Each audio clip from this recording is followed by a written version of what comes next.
በቀደምት ትውልዶች ውስጥ አላህን አምፀው ራሳቸውን እንዲገድሉ ተውበት እንዲያደርጉ አላህ ወስኖባቸዋል።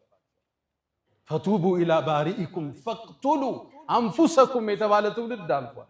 የነቢዩላህ ሙሳ ህዝቦች ጣዖትን አመለኩ። አላህ ተቆጣ። ሊመራቸው ተማጸኑት።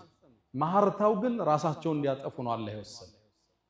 አንድ ሜዳ ላይ 70 ሺህ ህዝብ አለቀ፣ እርስ በርስ እየተወጋገ። እኛ ጋር ካጠፋ ወደ በሩ መውደቅ ነው፣ መሰበር ነው። እሱ ዘንድ እንባህን ማፍሰስ ነው። የእንባ ጉልበት ወንጀልን ያጸደዋል።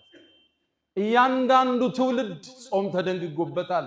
አጿጿማችን ቢላይ ታዲያ ከፊት ለፊታችን የተከበረው ወር ሲመጣ እንዴት ልንጠቀመው አስበናል?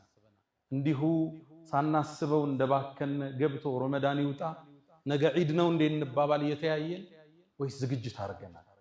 ረመዳንን በቁርአን ለመጠቀም በጾሙ በትክክል ለመጠቀም ሶላቱን ሳናቋርጥ ለመስገድ ለይለተል ቀድርን ለማግኘት ምን ያህል ተዘጋጅተናል?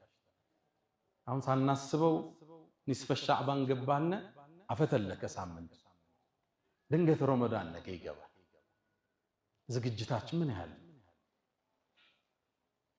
ረመዳን ሳይገባ ለረመዳን የሚያቅዱ የአላህ ደጋግ ባሮች ናቸው። ረመዳን ሳይገባ